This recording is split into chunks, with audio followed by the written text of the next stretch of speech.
From claims of healings and visions to the world's most inexplicable events, whether you're a believer or a skeptic, the truth is always worth the hunt. EWTN Radio presents The Miracle Hunter with Michael O'Neill.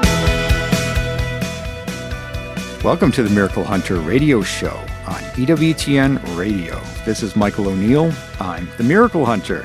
We've got a big feast day coming up this week, the Feast of the Sacred Heart of Jesus. That's one of the classic devotions that we have in our Catholic faith. And we've got Emily Jaminet, the author of Holy Habits from the Sacred Heart. She's one of the absolute experts on this topic. She'll be joining us today to talk about this new book and talk about how we can bring the Sacred Heart of Jesus into our lives. I'll be excited later in the show to be talking about another beautiful book called Mary, Mother of God, and this is from Rosikon Press. If you don't know Rosikon Press, these are these famous Polish authors who write these incredible coffee table style books with a beautiful photography and discussion of topics miraculous and otherwise. I have all of their books. I really am a fan of their work. And their latest book is called Mary, Mother of God, where it gets into all the details of all the relics and the history and the tradition and all the beauty that surrounds Mary as the Mother of God. So we'll be excited to be joined by Grzegorz, Górny, and Janusz Rosikon, all the way from Poland. So we'll be happy to chat with them about their brand new book. And my latest book, Science and the Miraculous, How the Catholic Church Investigates the Supernatural, it's out from 10 Books and available at EWTNRC.com. It answers the question, is the Church anti-science? And Science and the Miraculous looks at the Church's rigorous investigation of miraculous occurrences, including Eucharistic miracles. And check out my television series, Explore with the Miracle Hunter, which airs tonight at 6 p.m. Eastern Time, the episode on Père Le Monial. That is where we travel to France and look at the life of St. Margaret Mary Alacoque, who experienced dramatic visions of Jesus' Sacred Heart, and we'll be exploring the origins of this cherished devotion. And that'll be tonight at 6 p.m. Eastern Time on EWTN.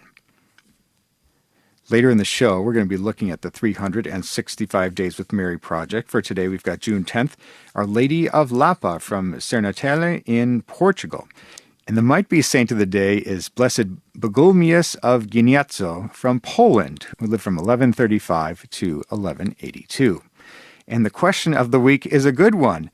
Does the incorrupt finger of St. Thomas that touched the side of Jesus still exist? I'll do my best to try to answer that question in just a little bit. Let's take a look at the miracle news. We do this every week where we talk about all the miracles happening all around the world and those things that relate to miracles. And I talk about this a lot on my show, in that when it comes to Marian apparitions, the Vatican doesn't really get involved usually. Usually it's the local bishop who does the investigation and comments perhaps on a Marian apparition, and the church in Rome will not do much. They may show some signs of recognition of a case that's been approved, but they very rarely get involved, and it's very rare when the Pope himself gets involved in an apparition that has not been approved. However, something interesting happened this past week. The Pope actually made a statement about a Marian apparition that is being investigated currently, and the headline of the article says, Virgin Mary apparitions are not always real, says the Pope. And he's talking about the Trevignano case. And Pope Francis says the Madonna doesn't draw attention to herself. So this past Sunday, Pope Francis said that apparitions of the Virgin Mary are, quote, not always real, end quote, amid a furor over a supposedly weeping blood statue of the Virgin Mary near Rome. And he said, don't look there, the Pope told the broadcasters when looking about apparitions of the Virgin Mary. He's saying this is not a real case. That is an instrument of Marian devotion that is not always real. There are images of the Madonna that are real. I think he's saying there are weeping statues of the Madonna that truly weep, but the Madonna has never attracted attention to herself. I like to see with her finger pointing up to Jesus. And of course, that references a different icon style where she is leading the way to Jesus. And when Marian devotion is too centered on itself, it is not good. That's what Pope Francis says. So a Catholic bishop on Thursday advised the faithful not to attend the monthly meetings at the Lake Bracciano hillside town of Trevignano before a statue of the Madonna while it investigates claims by the owner that it weeps blood and that the Virgin Mary makes apparitions there.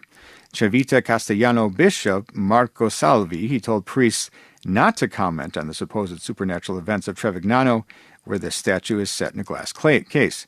The owner, Gisela Cardia, we've talked about her a little bit on the show in the past. She's the alleged visionary who holds meetings with hundreds of faithful before the statue on the third day of the month. Last month, she said she was undeterred by the probe stemming from a complaint to police and in order to demolish the statue's case. She says, "I won't budge an inch because I'm in the house of God and I have the Madonna on my side."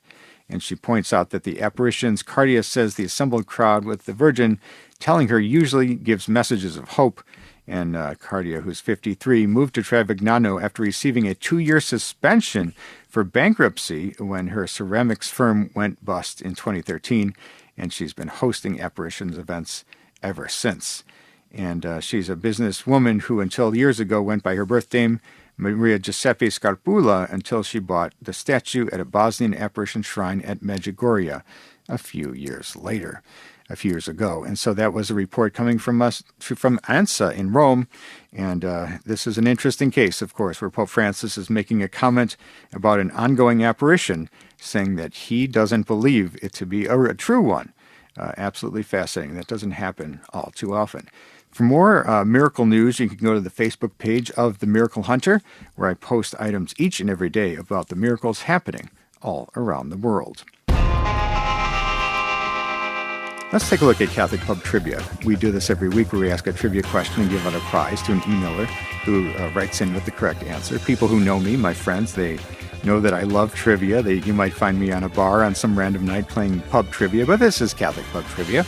And so last week's question, a lot of people got this one. We are talking about incorruptibility. We were last week.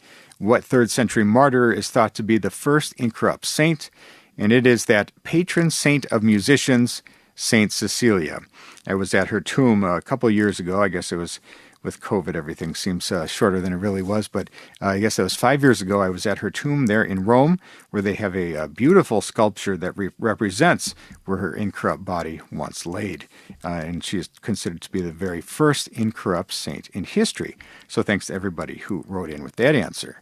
For this week's question, we're talking about with the Rosikon Press authors about their brand new book about Mary. And so the question for today is, name any one of the 4 canonically crowned images of the Virgin Mary from the United States. Again, name any one of the 4 canonically crowned images of Mary from the United States. If you think you know that answer and want to win the prize, the image of the faces of Mary, send me an email to miraclehunter@ewtn.com or just go to my website, miraclehunter.com, and click on the Contact tab, and answers and winners will be posted on the show page on miraclehunter.com. We need to take a short break, but when we come back, we're going to be talking to Emily Jaminet, author of Holy Habits from the Sacred Heart, ahead of the Sacred Heart Feast Day this week. Stay with us for that. Now, back to the Miracle Hunter on EWTN. Here's Michael O'Neill. Welcome back. You're listening to the Miracle Hunter radio show on EWTN Radio. This is Michael O'Neill. I'm the Miracle Hunter. Hey, we've got a big feast day coming up this week, and that is the Feast Day of the Sacred Heart. And it's a big one, and that devotion has caught fire in a big way in recent years. I'd say that for some time it had gone quiet in the sense that the faithful didn't celebrate it in the way that they had in the past. And tonight on EWTN, an episode of Explore with the Miracle Hunter goes to Paray-le-Monial, which is the place of those apparitions of Jesus Christ and the beginning of the Sacred Heart devotion.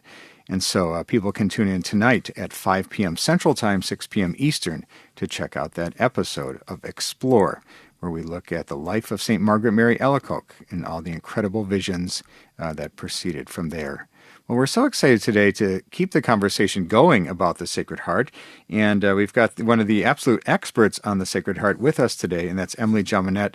And she's the author of a brand new book, Holy Habits from the Sacred Heart. And that one is out from Ave Maria Press. Welcome back to the show today, Emily. Thank you so much, Michael, for having me on. I'm really excited about this new book. I'm excited about what Jesus is doing in the life of the faithful when he is honored, especially through devotion to the Sacred Heart of Jesus. Wonderful. I know you've written some books in the past about the Sacred Heart, so I'm so glad that you're continuing on this focus, on this theme. And I think whenever anybody writes multiple books on the same topic, we always have to ask the question, why this book? Why is it different than your previous offerings? What a great question. Secrets of the Sacred Heart laid out to break down the 12 promises, the beautiful promises given from Jesus to St. Margaret Mary 350 years ago. But Holy Habits from the Sacred Heart is what happens, the potential, what happens when we encounter the love of Christ and how our hearts can be set on fire. So it walks you through particular virtues, especially virtues, that Jesus is offering each one of us, these graces and gifts. And as St. Margaret says, treasures from the Sacred Heart that can really change our relationships. So our faith is not just limited to our personal relationship with Jesus, but it's meant to go forth and to set other lives ablaze. So that's a big challenge that I have, but I tackled it in Holy Habits from the Sacred Heart. Wonderful. And the format or the layout is different than your other books, and I think it's nicely laid out, and it's easy to read, just to pick up and to flip it open and to just get a nugget of wisdom from these books without diving into long chapters. Talk about the format. How did you end up on this format, and what is this format best used for? Well, I was a mother of 7, married 25 years. I realized that a lot of us are on the go, and we need spiritual tools, spiritual books to help us in the busy life we live. So each 10 chapters includes a vignette from a heart, a story of someone. A couple times I share my story of what happened when I encountered the love of Christ and how relationships in my life changed, aka my heart changed. But I also lay out some, devotional questions, some teachings, a lot of these actual words in the diary and the writings of St. Margaret Mary, so that you can see with clarity the peace and the love and the joy that Jesus is offering you through this devotion. My mission in this book is that your heart is transformed and thus your relationships are strengthened. Wonderful. So let's get practical here. Let's talk about some of your favorite stories from the book, some of the testimonials or the snippets or the ways that you've highlighted people who have had the experience of learning about the Sacred Heart and making that a part of their lives, and their lives have changed for the good. Perhaps you might say even in a miraculous way. What are some of your favorite stories from this book? Well, one of my favorite stories was shared with me at a local Sacred Heart meeting we have here in Columbus, Ohio. And he talked about how he was at the prime of his career. Everything was going really well in his eyes. And then he got a autoimmune disease where he was very limited to where he could go and what he did. And as a result, he needed to get an IV for treatment. And while he was getting the treatment, he said, I was so angry at the Lord. I even put my fist up, like, how can you take away, from me at this high point in my life? And just then, a Holy Heart of Jesus prayer card fell out of his briefcase as he was going to begin working.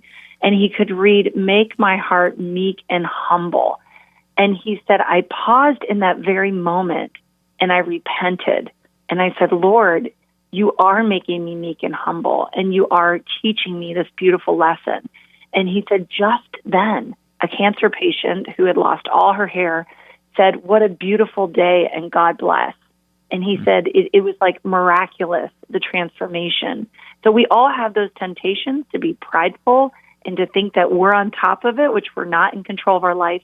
But in return, the Lord is always inviting us to encounter his heart, which in Scripture he tells us his heart is meek and humble. Beautifully put. We're talking today with Emily Jaminet, author of the new book, Holy Habits from the Sacred Heart, out from Ave Maria Press. And of course, this is ahead of the feast day of the Sacred Heart this coming week. So we're excited about the book, Emily. And then many of the stories in this book or testimonials are of people who have embraced the Sacred Heart of Jesus, and I think you've done a good job of showing the qualities or the essence of the Sacred Heart of Jesus and seeing how that plays out in people's lives. What's another example of a story where somebody had not known the Sacred Heart of Jesus, but upon discovering it, it changed their life? Well, I think what another powerful story was a married couple that had always been practicing their faith. They, went to Mass every week, and they were invited to enthrone the Sacred Heart in their home, to have the image, to consecrate their lives, and to place it in a predominant place, just like Jesus requested from St. Margaret Mary 350 years ago. And one of the spouses was very hesitant and said, everything's fine, we don't need to do that. And the wife asked multiple times, that he would, and he finally agreed. And in the testimony, he said, I wish I would have done this sooner. What I encountered was unity with my spouse, greater intimacy, greater connection, and it strengthened our prayer life. And I just was touched by an ordinary Catholic couple, like me and my husband sitting in the pew, but seeing that God always wants to give us more. It's an invitation to go deeper. We're never going to grasp all that the Lord has for us in His Holy Heart, but we need to begin that journey of letting go of control, letting go of our will, and allowing Him to reset our heart and remove the counterfeit that this culture continues to present as what is love. So it was just a touching testimony, one of many that I share in the book. Wonderful. And the name of the book is Holy Habits from the Sacred Heart. We're talking today with author Emily Jaminet.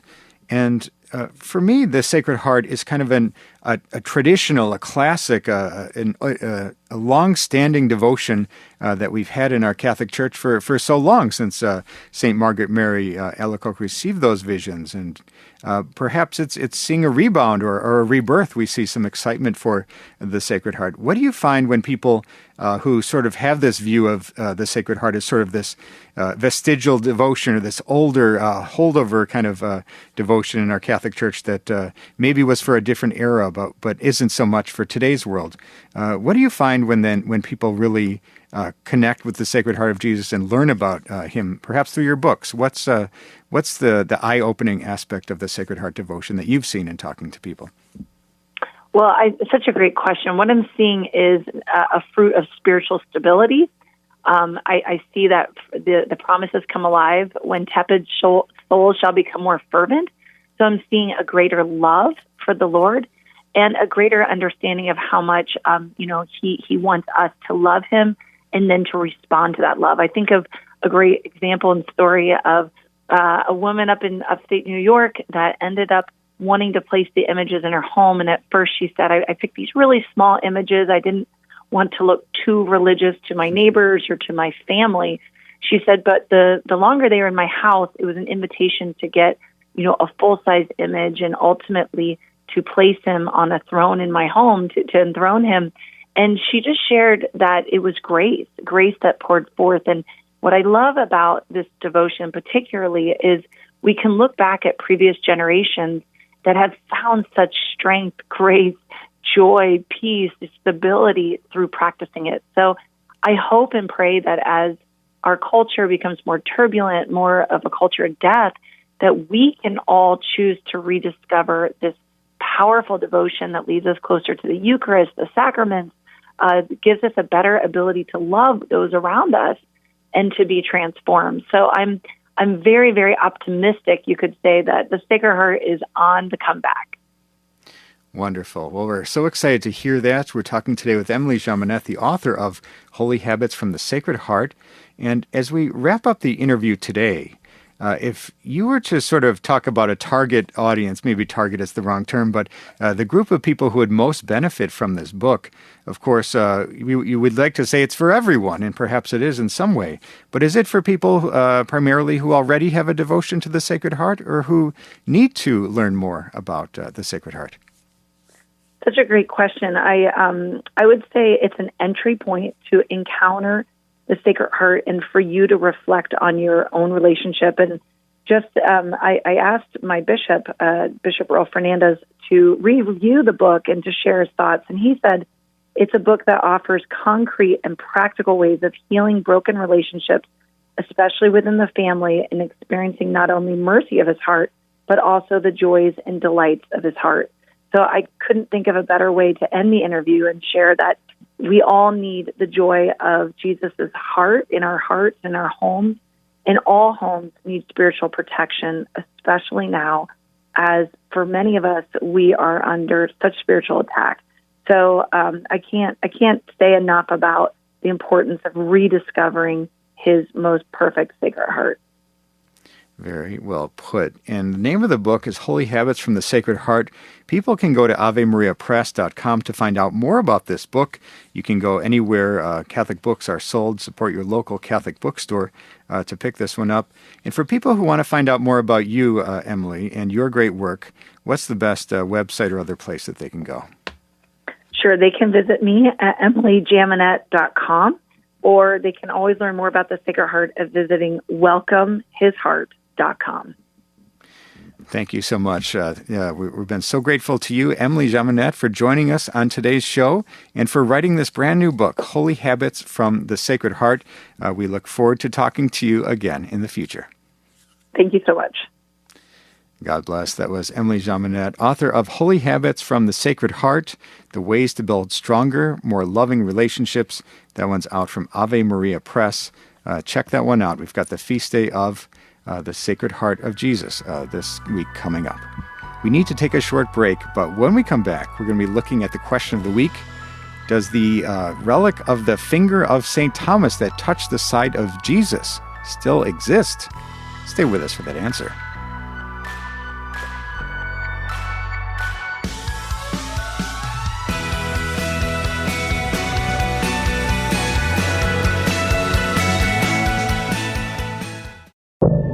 Now, back to the Miracle Hunter on EWTN. Here's Michael O'Neill. Welcome back. You're listening to the Miracle Hunter radio show on EWTN Radio. This is Michael O'Neill. I'm the Miracle Hunter.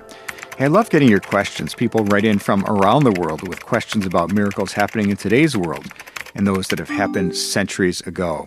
And I get these questions emailed into me every day from people around the world, but I also enjoy getting the questions that I get when I give a talk. I give about 20 talks around the year. I travel around the country at Catholic shrines, parishes, conferences, talk about miracles, of course, and then I open it up to questions afterwards. I just gave a talk the other night to a nice crowd, and I got about 20 questions at the end of the night. Those were some great ones, so thanks to everybody who gave me some ideas for future questions. But we have a great question for you this week that I had to look up the answer to because I wasn't quite sure where this was. So the email says, "Good morning, Miracle Hunter. I recall in 1998, I saw an incorrupt finger identified with a sign belonging to the Apostle St. Thomas. The relic was displayed in Venice, Italy, at St. Mark's Treasury Room. I'd like to know if it is still there. Thank you, Maria P." Well, thank you, Maria, for your question. And I think that this is one of the most fascinating relics in the history of Christendom, of course, because this, if this is truly the relic of Thomas, the implication is that this is the actual finger that touched the side of Jesus. So it's it's sort of a double relic in a strange way, you might say. And perhaps it's one of the more interesting relics in existence. And I know that Raymond Arroyo, he wrote about this relic a little bit in his Will Wilder series. So people are fascinated with this potentially powerful relic of St. Thomas. And it turns out that the current location, perhaps it was in St. Mark's Basilica Treasury in 1998, but the current location of the relic of the finger of St. Thomas is part of the collection of relics kept at the Basilica of the Holy Cross in Rome, the Basilica of Santa Croce in Jerusalem in Rome. That is where you would find this relic of the incorrupt finger of St. Thomas. So if you're in Rome and you like relics and you want to check this one out, I think this is probably a pretty good one to see. Again, it's at the Basilica of the Holy Cross in Rome. And thanks so much, Maria, for your question. If you have a question for the Miracle Hunter, you can send me an email to miraclehunter@ewtn.com or just go to my website, miraclehunter.com, and click on the Contact tab, and you can send an email to me that way. And we'll see if we'll be answering your question on the air next week. Let's take a look at the 365 Days with Mary project. We do this every week where we talk about the Marian devotion of the day. And we all know Fatima, May 13th, or Lourdes, February 11th, or Guadalupe, December 12th. But believe it or not, for each and every day of the calendar year, there's a different Marian devotion that lines up exactly to the day's date. And so for today, we've got Our Lady of Lapa from Simancelje in Portugal in the year 1498. And the story goes that, according to legend, a statue of the Virgin in the cleft of a rock was found by a mute girl herding her flock. Much to the displeasure of her mother, she devotedly venerated the image. And thinking the statue to be a silly doll, the mother threw the statue in the fire, and the girl desperately reached into the flames and recovered the unburned image out of the fire. Strangely, she was cured, but her mother's arm became stricken with paralysis. After some prayer, the mother began to use her arm again. The priest took the image to the parish church, but by some miracle, it returned to its original spot 3 different times.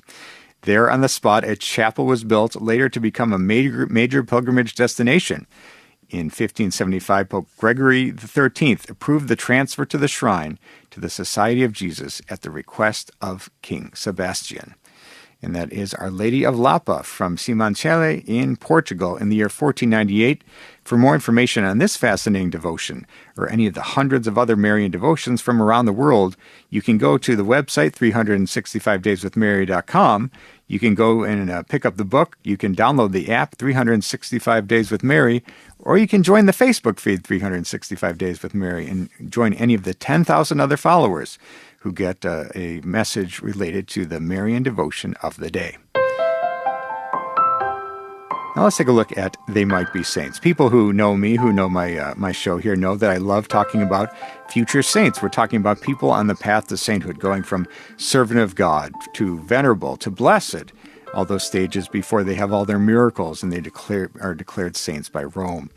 And so we always like to keep you up to date on they who might be saints, and people can go to theymightbesaints.com for more information, or check out my television show, which airs on Fridays on EWTN. And so the might be saint news of the week. On Saturday, May 20th, which was the last month, the Holy Father received in audience His Eminence Cardinal Marcelo Semeraro, the prefect of the dicastery for the causes of saints. And during this audience, the Pope authorized the same dicastery to promulgate the decree regarding the heroic virtues of the servant of God, Pedro de la Virgen del Carmen, born Pedro Deis Gil, a professed priest of the Order of the Regular Poor Clerics of the Mother of God of the Pious Schools.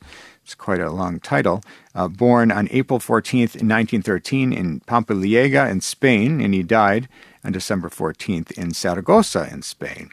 And he was a professed priest of the Order of the Poor Regular Clerics of the Mother of God of the Pious Schools.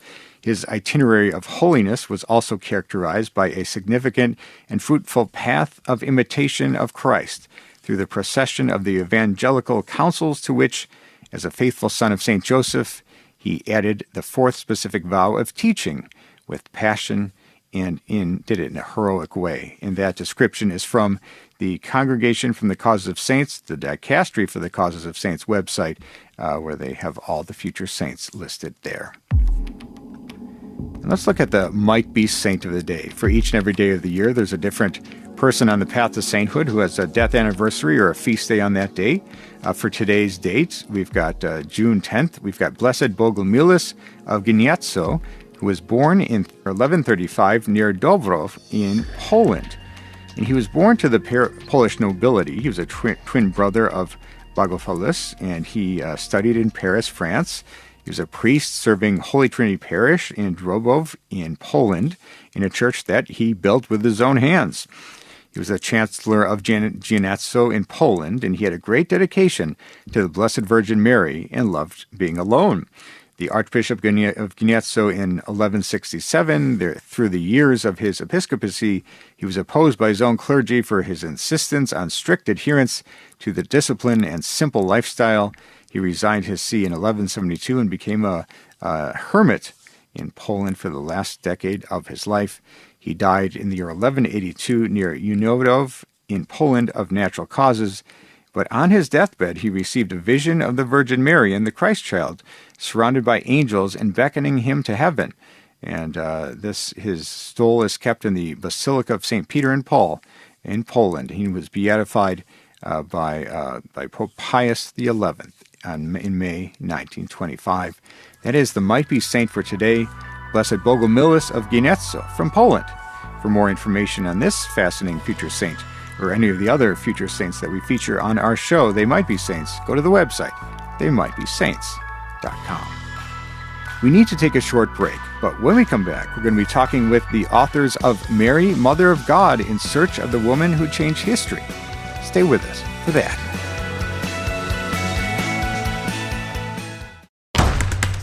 Now, back to the Miracle Hunter on EWTN. Here's Michael O'Neill. Welcome back. You're listening to the Miracle Hunter radio show on EWTN Radio. This is Michael O'Neill. I'm the Miracle Hunter.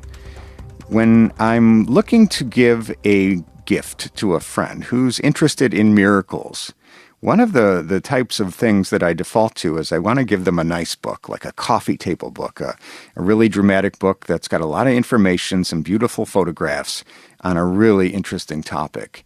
And in my opinion, there's one group of publisher, there's one publisher, Catholic publisher out there who sets the gold standard, who's the bar above everybody else when it comes to these beautiful Catholic coffee table books, and that's Rosikon Press.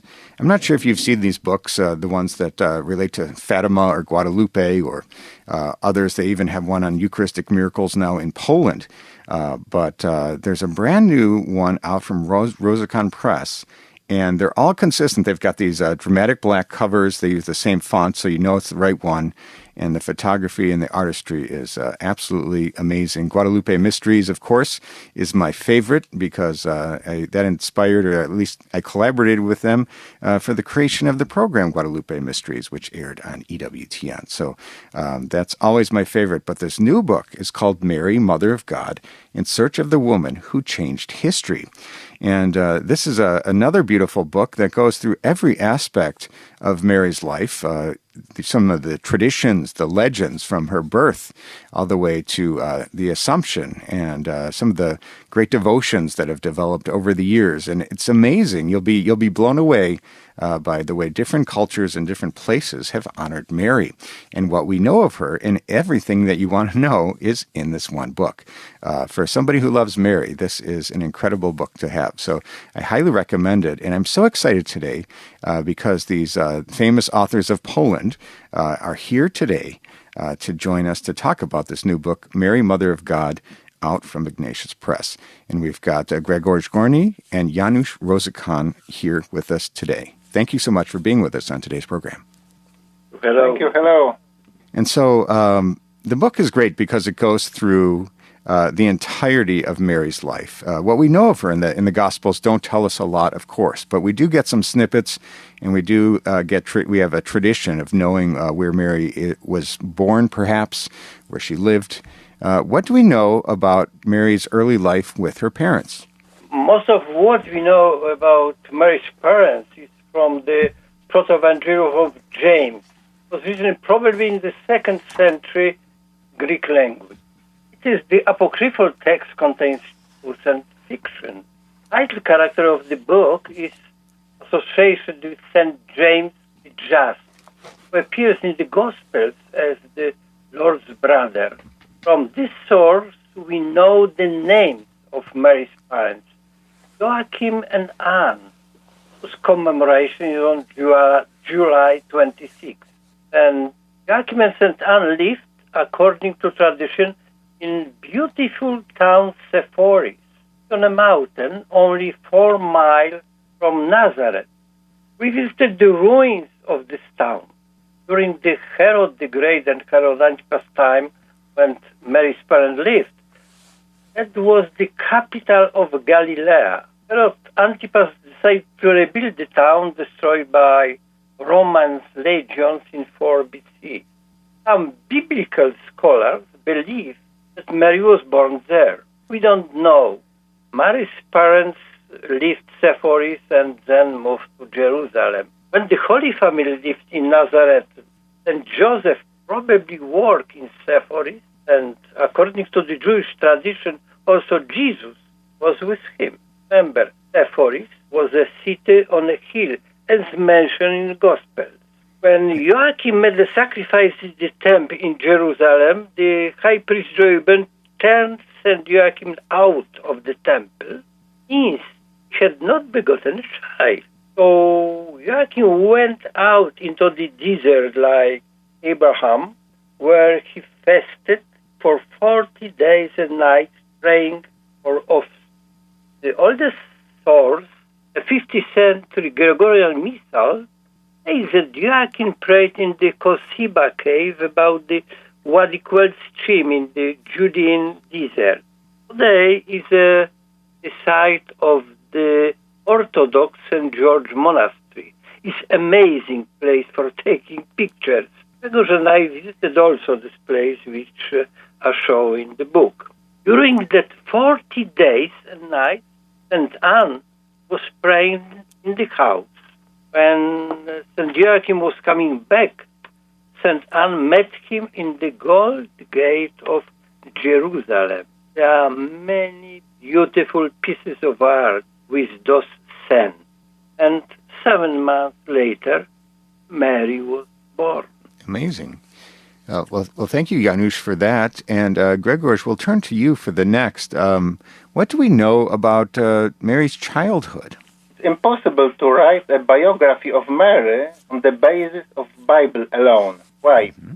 Right. Because Mary's name appears only 19 times in the New Testament. Mm-hmm. We use other sources, for example, the Gospel of James. This is a very interesting book, who is the most important source of information about Mary's parents and Mary's childhood. Janusz said that the Gospel of James is an apocrypha that was written in the 2nd century after Christ. Mm. The apocrypha is a scripture that is not part of the biblical canon, not a part of Revelation. But the Gospel of James was a source of information for the ancient Christians about the life of Mary. This apocrypha, the basis to our Catholic tradition too.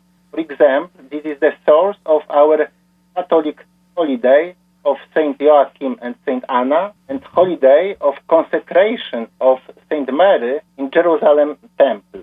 And from this apocrypha, we know that Mary's parents were Saint Joachim and Saint Anna. And from the Gospel of James, we know that Mary was consecrated in the temple in Jerusalem when she was 3 years old. She helped there, for example, she sewed fabrics for the temple. Why? Because the hands of small children and precisely with small details. When Mary was 12 years ago, stopped being a girl and became a woman. And the Jewish law said that such a woman was ritual impure, and so Mary had to leave temple.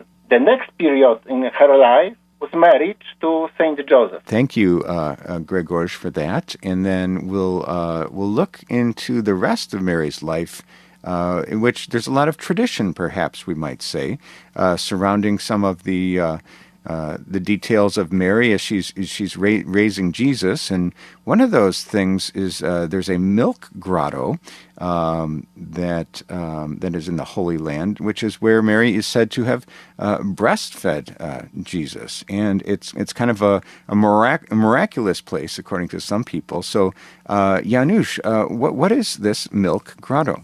It's a very interesting place for photographers. It's about 600 feet from the Basilica of the Nativity in Bethlehem, a big cave. According to the old tradition, Holy Family spent the night in this place. In the night, the angel told Joseph to flee to Egypt. So he packed all the family belongings immediately, woke up Mary and Jesus, and he wanted to go straight away. But Mary wanted breastfed her son for the last time before leaving, and a few drops of her milk fell on the rock floor. Then, according to the legend, the cavern became bright. Hence this place is called the Milk Grotto. Grotto is made on tuff, and from Byzantine times, the pilgrims stripped off the tuff and took them as relics. It's difficult to determine the original form and size of the Milk Grotto due to the continuous collection of tuff. This practice was described in 1250. Now the grotto is visited by women expecting or asking for offspring, both Christian and Muslim. Amazing. I have not been to this place yet, but this is an interesting place perhaps to stop on a future miracle tour. The miracles there that are claimed are amazing. And we're talking today about the brand new book that's out from Rosikon Press called Mary, Mother of God, In Search of the Woman Who Changed History. And we're talking today to the two authors from Poland. One of the things that's always fascinated me about the life of Mary is that we think of her always in Nazareth, and then we know of her, of course, living with St. John after the death of Christ. But there was that era or that episode in her life when she had to flee and stay in Egypt. And so my question for Grzegorz is, what do we know about that stay of the Holy Family in Egypt? Are there any, is there any reason historically to know these details? The New Testament says nothing about the stay of the Holy Family in Egypt, but there is a very strong tradition in Egypt that talks about the stay of the Holy Family in this country. According to local tradition, there are more than 20 places in Egypt where Holy Family stayed. There are places associated with caves, with water sources, and with huge trees. Normal for people in the desert to look for caves, water sources, and trees. Very interesting that the greatest Christian holiday in Egypt is not Easter, is not Christmas, but the holiday of the arrival of the Holy Family in Egypt. Egyptian Christians, Copts, celebrate this holiday for 2 weeks, and the Copts developed a particular theological tradition. For us, Egypt is a land of slavery, Egyptian slavery. But for the Copts, Egypt, a land of salvation, because Jesus was saved when he fled to Egypt, and this tradition is alive in Egypt today. The living faith of the Christians in Egypt made the greatest impression on me. For me, this is the great testimony of faith, because for many centuries, the Christians of Egypt have been a small island in the Sea of Islam, and they have kept their faith to this day. This is amazing. And we were in Egypt in the shrines of the martyrs who were murdered a few years ago, and they were killed for faithfulness to Christ. Yeah, no, that's an incredible thing, like you say, to have kept their faith all this time, just being a small enclave of Christians in a Muslim area. Truly incredible. And what's interesting, too, I think, of the Holy Family route in Egypt, there's a place called Zaytun in 1968 to 1971 where there was a Marian apparition that was claimed there and seen there by many people. It's one of the more remarkable cases of a Marian apparition that was approved by the Coptic Church, and the Catholic Church has shown recognition of it as well. Check out my website for more information on Our Lady of Zaytun, but it's supposed to be on one of the locations where the Holy Family stayed as well. And Grzegorz, I'll keep with you on this. I'll keep talking to you on this one.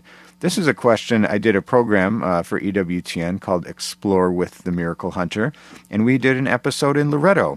I travel all over the world for that program, and we traveled all over Italy, including the place of Loreto. And it's quite a fascinating place. I think as you know, it's like a basilica on the outside, and then you go and there's almost a little chapel on the inside, and on the inside is the house of Mary. And, it's believed that this is the place where Mary was incarnate with the Word, where Jesus was conceived through the Holy Spirit. And so there's a lot of legend that says that this house flew through the air and landed there in Loreto in Italy. And there's a lot of question, or is this just legend? Is it possible that this Loreto house is really the house of Mary? It is a very interesting question. We know that the place of the Annunciation is in the grotto of the Annunciation in Nazareth. Grotto was part of the house of the Holy Family. Today, over this grotto is the Basilica of the Annunciation. Tradition says that Archangel Gabriel came to Mary in this grotto. But the house of Mary and Joseph consists of two parts. The first part is a cave in the rock. Second part is the building added to this rock. This house had only 3 walls, because the fourth wall was the rock with the entrance to the cave. This first part is in Nazareth today.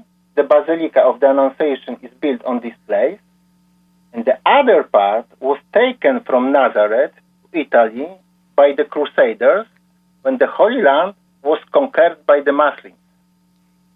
It was in the early 13th century. And this 3-walled house has been moved to Loreto in Italy.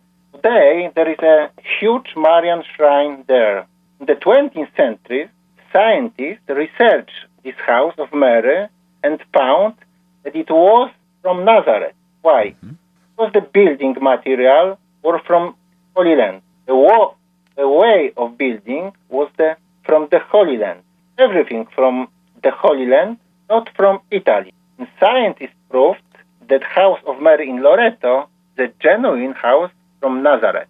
Yeah, it is amazing. I think that the fact that there is scientific data that supports this is really incredible. And turning back to Janusz, we have, with Mary's Assumption, there are no relics of her, that there are of many of the apostles and other saints. There's some people might say that's proof of her Assumption, the fact that this greatest of all saints, we don't have her first-class relics. But then there's the question of, are there any relics associated with Mary anywhere in the world? Second-class relics, perhaps. And for people who don't know the distinction, the first class are the parts of your body, and then the others are things that you may have worn or interacted with. And so the answer is, I quite know there are relics that are claimed of Mary. And so, Janusz, what are these relics that are associated with Mary? There are several types of Mary's relics. Most common are different kinds of fabrics, but there are also hair and ring. Personally, for me, the most important relics is holy tunic of Argenteuil. We visited this place a few times with Grzegorz. Considered by some researchers this tunic to be the authentic seamless garment that Christ wore on his way to Golgotha. There is a possibility bordering on centrally. The garment was woven for Jesus by Mary herself. The tunic was studied by French scientists. We met them. It is certain that this tunic was worn by the men of the Turin shroud. Why did Mary weave clothes herself? Because the ability to weave was one of the basic skills of women at the time. Biblical ideal of a spouse best reflected in the poem In the Praise of a Good Wife from the book of Proverbs. Other beautiful fabrics is in Chartres, in France. Emperor Charlemagne probably received Mary's dress the end of the 8th century as a gift from Constantinople. His grandson, Charles the Bold, in 876, decided to donate the dress to the French town of Chartres after the town was destroyed by Normans. The Cathedral Notre Dame de Chartres was built as a great precious reliquary for the veil of Our Lady. Local clergy related that the Mother of God was wearing this dress when she gave birth to Jesus. And many pregnant women came to the cathedral even from afar. Now, these relics is possible to see in the cathedral every day. Other places like Zugdidi in Georgia, where is the dress of Our Lady, Tortosa in Spain, where is the belt, or Perugia in Italy, where is the wedding ring of Mary. The relics are presented once or few times in a year, and sometimes, like in Aachen, Germany, one every 7 years. So if you are planning to visit some towns and see the relics, please check when will be possible. But the ceremonies of presenting the relics are very beautiful and photographically interesting. The procession through the street of Zugdidi in Georgia, from the museum where the dress is hidden for the year, to the new church is very colorful, similar in Tortosa, Spain, or Prato, Italy. Pilgrims from many cities and countries come to all these places, also for praying and want to see this beautiful piece of art.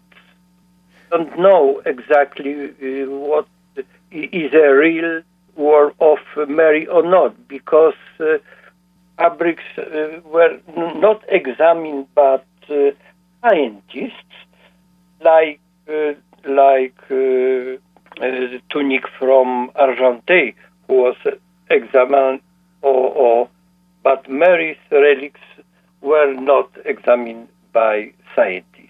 Well, that's a great thing to know. I think that with a lot of these relics, there's a lot of legends that come about them. Their origins perhaps are in question, and it's always fascinating when science can take a look at them to verify or at least give some idea about their origins. So this is all fascinating. And when we look at the book, Mary, Mother of God, In Search of the Woman Who Changed History, just in this interview, you can see we bounced around between numerous topics of different aspects of Mary's life and devotion to Mary, some of the legends, the stories, the miracles that have surrounded her and the devotion to Mary. And we're going to leave you with a cliffhanger here today, which is the question I wanted to ask was, have you discovered anything that was previously unknown when in doing this book? And the answer is yes, they have. And so I encourage you to pick up this book, Mary, Mother of God, In Search of the Woman Who Changed History, to find out what that is. So this is a new book, is Mary, Mother of God, from Ignatius Press and Rosikon Press. You can pick this one up, and we're so grateful to Grzegorz Górny and Janusz for joining us for this fascinating interview today about the life of Mary. Thanks so much, gentlemen, for joining us on today's program. Thank you very much. Thank you very much. God bless. That was Janusz Rosikon and Grzegorz Górny joining us from Poland. Amazing to talk to these authors who have done these incredible coffee table books like Mary, Mother of God. Like I say, I have their entire set of books, and so there are some of my favorite gifts to give out to friends and others when I want to give a gift about a certain topic related to Mary or otherwise. So I encourage you to check this one out. Go to ignatiuspress.com or rosikonpress.com for more information how to pick up this beautiful new book, Mary, Mother of God. And that's all the time we have for today's show. If you missed any of this episode or want to catch up on past episodes, you can go to EWTN.com/radio, check out the audio archives, or download the free EWTN app. I'd like to thank our guest, Emily Jaminet, author of Holy Habits from the Sacred Heart, and Grzegorz Górny and Janusz Rosikon, authors of Mary, Mother of God. Check out my EWTN television series, Explore with the Miracle Hunter, which airs every Saturday at 6 p.m. Eastern Time. Tonight we have an episode on the Sacred Heart devotion, Explore Paray-le-Monial. I'll be visiting Paray-le-Monial in France, where St. Margaret Mary Alacoque, she first experienced dramatic visions of Jesus' Sacred Heart, and I'll be exploring the origins of this cherished devotion. And check out my new book, Science and the Miraculous, How the Catholic Church Investigates the Supernatural. It's out from Tan Books and available at EWTNRC.com. And I'd like to thank you for joining me today on Miracle Hunter, where from claims of healings and visions to the world's most inexplicable events, whether you're a believer or a skeptic, The truth is always worth the hunt. Talk to you next week.